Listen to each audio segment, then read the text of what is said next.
I'm Dr. John Gartner, And I'm Dr. Harry Segal. and welcome to this preview of Shrinking Trump. We've been having this show now every week for 4 months. John and I are both clinical psychologists, and we started the show because we've been very concerned about what seems to us to be Donald Trump's early signs of dementia, as well as his severe personality disorder, which has led him to compulsively lie, to attack people without cause, as well as his immoral and illegal behaviors. But tonight, on this preview of Shrinking Trump, we want to begin with a very important announcement. John? Thank you, Harry. Well, and by the way, you mentioned cognitive decline. I just want people to know the guest that we're having at the end of the show, Hafiz Rashid, wrote an article about Trump's cognitive decline in the New Republic. And what's interesting about that is both the research that they cite and the fact that the press is starting to report on it. So hang on for that. Get through our blah, blah, blah so you can hear Mr. Rashid. But the announcement that I want to talk about is, Harry, in our field, when somebody gives grand rounds, they have to, for transparency and ethically, say if they are working with any of the companies whose data they're reporting on. Well, in the spirit of that, I'm actually very happy to announce that I am working with George Conway's Anti-Psychopath PAC as a consulting psychologist. So out of transparency, I need to disclose that because we're going to be reporting a lot on the activities of the PAC. So it's important that people know that I am wearing two hats. So that's transparent. But I'm also I'm only wearing one, but I give my emotional and intellectual support. How about that? Yeah, absolutely. Well, I was going to say, Harry, I think the mission of the PAC is so aligned with the mission of the show. You have introduced every single one of these shows now for 16 weeks, explaining what the mission of the show is. And you almost always mention to educate the public about Trump's dangerous psychopathologies, malignant narcissism, his cognitive decline. That is the aim of the PAC as well. And what they're doing is taking the power in part of money and in part of Georgia's celebrity, and getting that issue in front of the public, getting it in front of the public with paid advertising and billboards. The other way they're getting it in front of the public, and this is the other mission of the PAC, is to pressure the press to start reporting on this. If any of you watch cable news, you've probably seen George Conway in your home in the last couple of weeks. He is everywhere. He's doing the full Ginsburg. He's on every network. Maybe he's on Fox, except Fox, I think. But he's on all the shows. And it's great. He's getting the word out there. This is what we need to do. And the third part of George's mission is a little bit more controversial. And actually, you and I have talked a lot about how best maybe to describe this third part. And it's really, we're going to talk about this. It's also incredibly original. No one else is doing this. But also, I think that what George is doing is in part an experiment. He has always had this idea, he's told me for years, that because Donald Trump is such an egotist, right? You can't control him, he said on our show, but you can manipulate him in the sense that if you prick his narcissism, if he experiences a narcissistic injury, he cannot help but act out and act out in a way that will actually show his pathology, evidence his pathology, in a sense, expose his pathology. And what's interesting about the way that he's done it is, in one sense, you could see this as kind of a taunting, schoolyard bully, provocative move. And in one sense, it is. He's made these videos, like he made one about his cognitive decline. He made one about his malignant narcissism, which we're going to show tonight. And then beamed them to Mar-a-Lago and to Bedford, New Jersey, on the Golf Channel and on Fox and on ESPN, so that he knew that Trump would see them. Okay. And in fact, we're going to talk about this as an actual, as we would analyze it as psychologists, an experiment. He's doing an intervention, and then we're going to try to measure the results. And so we'll talk more about that. But, Harry, as you and I were talking about it, I'm thinking of George's intervention in a more clinical way. It reminds me of how I was trained to work with severe personality disorders. As you know, the reason I got into this whole thing about malignant narcissism is in the 80s, I was trained by a psychiatrist who was very famous in the area of malignant narcissism and borderline personality disorder, Otto Kernberg, who's actually still at New York Hospital, by the way. I think he's in his 90s. Oh, yes. And one of the things that he said about working with these types of patients is, if you make a correct interpretation, there's two possible responses. If you're lucky, they'll accept the interpretation and gain some insight, right?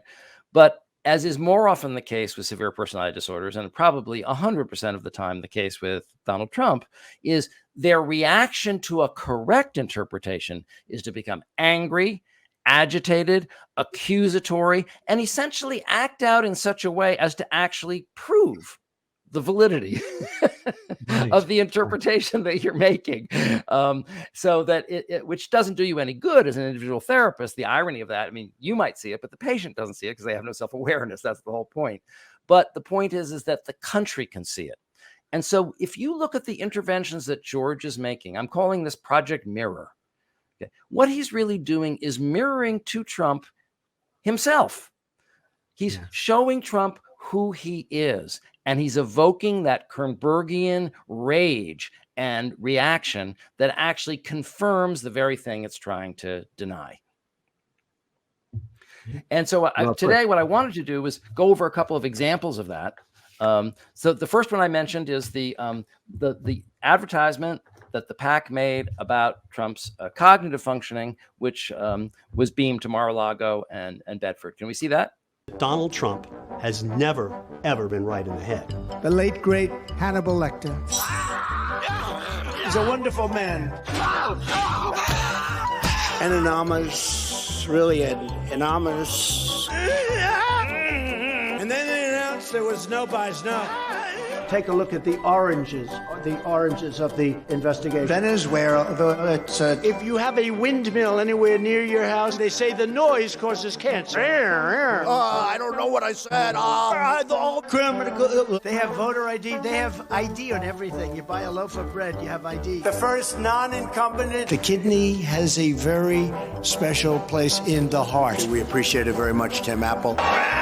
Injection inside or almost a cleaner. That an illegal act. Learn more at psychopath.org. Anti-Psychopath PAC Inc. is responsible for the content of this advertising. Well, first of all, that's a brilliant ad, isn't it? Wow.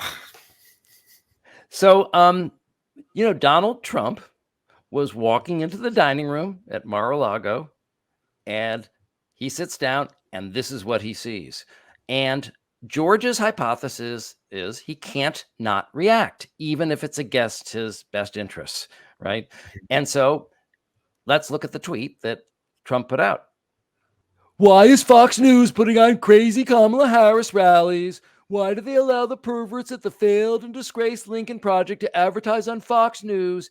Even Mr. Kellyanne Conway, a man so badly hurt and humiliated by his wife, she must have done something really crazy, nasty things to him because he is crazy, is advertising on Fox News. Well, we'll just have to win without Fox. And then what George Conway tweeted is, it seems like Trump didn't like our ad. So I guess Trump didn't like his movie. I guess Trump didn't like seeing that on Fox News. So it provoked a reaction. It got him angry. But there's another thing that these movies are doing. They're forcing him, because he can't not react. He can't not defend himself. He can't not say, you're the puppet.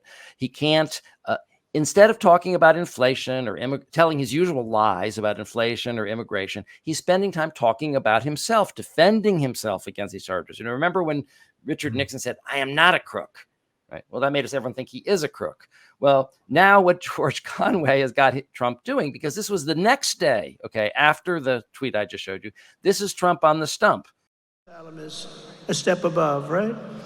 This is, they go crazy when they want to try and say, he's cognitively impaired. I stand up here for 2 hours and I speak without a mistake.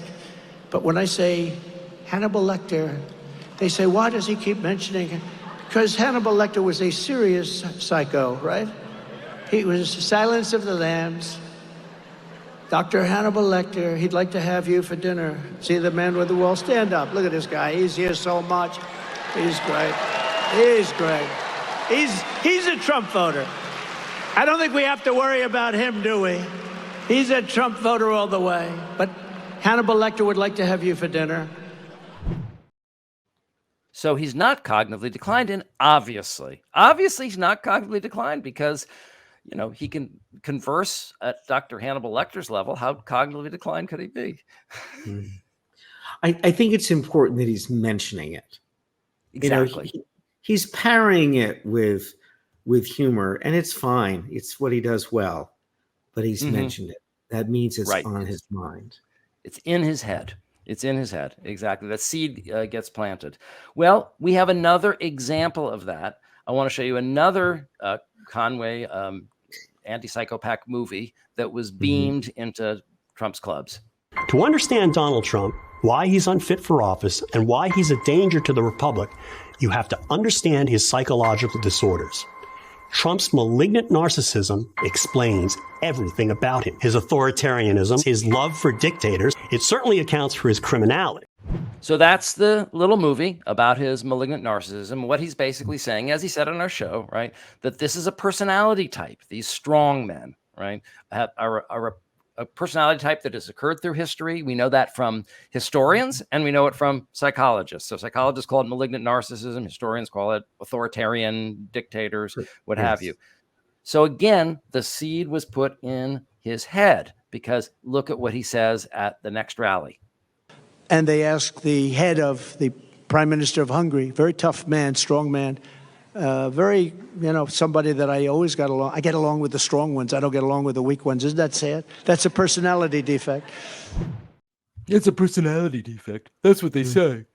Yeah, it's a personality defect. I mean, he's not saying it seriously. He's saying it kind of just as you said. He's parrying it, but it's in his head. And if the conversation is about whether you have a personality defect or whether you're in cognitive decline, you're losing. And I think one of the things about a correct interpretation, right, is the person responds with a level of defensiveness that shows that they kind of know it's true, right? And that's why they have to argue against it with such aggressive force.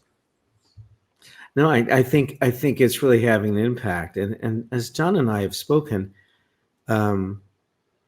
it's not manipulation, really. What it is, it's calling him out and saying, this is who you are. That's why you use the term mirror, right? To hold a mirror up to Trump. And then you wait and see what happens. And what we're seeing is that he's starting to defend against it by naming it, which is what he does. It's very effective, actually. Right. He's very good at normalizing things. He's absolutely determined to normalize Hannibal Lecter by mentioning it in like every rally. Recently, he said Hannibal Lecter should have won the Academy Award. He was robbed. Oh, there you go. Well, yeah. I mean, he isn't. Wait, really? That was before his untimely death. Because he's the late great Hannibal Lecter. Listen. I watched the Montana rally. It's not a lecture. And he was so comfortable and charming at the beginning. I mean, he just loves the adoration from the crowds. That's what he cares about. Even in the speech on economics that he did the other day, he said, oh, well, I guess I'll talk about it. They think it's important, but I'll get to the stuff you like. It's really just about the moment of bringing in that adoration. It's a short game. This guy cannot think long game to save his life. Less so now that he's declining. But you're saying the things that you want to talk about. Of course, he's saying the things I want to talk about, because actually there's a whole set of headlines. I know the show has been running long. I have more material I wanted to share. There's a whole set of headlines now about how people in the Republican Party and people in his campaign are begging him to talk about what they call the issues. I mean, we know they're actually lies, but they need to talk about the armies of invading immigrants who don't exist. They need to talk about the bad economy, which is actually good. They need to talk about runaway inflation, which is actually at record lows. But that's the talking points, right? Those are the talking points. The talking points aren't Hannibal Lecter, and sharks, or calling Kamala Harris insane or stupid or garbage or not really black or whatever the things that he said. They're vile. Well, the thing that I'm taking away from this week is I guess my excitement about the George Conway's Anti-Psychopath pack and working with them. And, Yeah. this really is a rare privilege, right? I mean, we're very privileged, I feel, even that we have this show and we're given a voice and an opportunity to comment on what's going on. I consider that to be a great privilege, I guess a service too. Certainly not getting rich doing it. But the, and I don't have any fans yet either. No, we're not getting any fan mail. No, actually, we do get some people. I'm just teasing. We'll edit that part out. Leave it in. But I Leave think it in. but I think the other thing that's really exciting is joining forces with George means actually being able to be part of an intervention, actually being able to make a difference. To actually make a difference in educating the public, getting the message out, make a difference in terms of pressuring the press. Like we were pretty nice to Hafiz. We didn't rough him up too much, but we had a lot of stored up resentment against the press for not telling this story. Well, they're starting to tell it. They're starting to tell it, and that's one of the goals of the pack. And again, George is on TV like 20 times a day hawking this message. God bless him. But finally, there's kind of a little bit of, I have to admit, a little bit of glee, a little bit of excitement, a little bit of sadistic sang-froid in realizing that we're manipulating him with these commercials in a way that forces him to reveal himself, that forces him to be off balance and to actually demonstrate the very pathology that we've been trying to articulate and talk about on the show by holding up a mirror to him, by holding up a mirror and making him see himself. We are driving him to an impulsive, erratic, combative, disorganized state where he is continuing what is really this death spiral that article wrote about. So I just want to say I'm really excited about the work that George Conway was doing with the Anti-Psychopath Political Action Committee. I'm very proud to be part of it, and I think we're going to make a difference. I think so too. So if you want to watch the whole episode, just put into your browser Shrinking Trump, episode 16. We're hosted by the Really American Network, and we drop a live stream of the show every Friday at 3 o'clock. And after that, you can download it whenever you like. We hope to see you soon.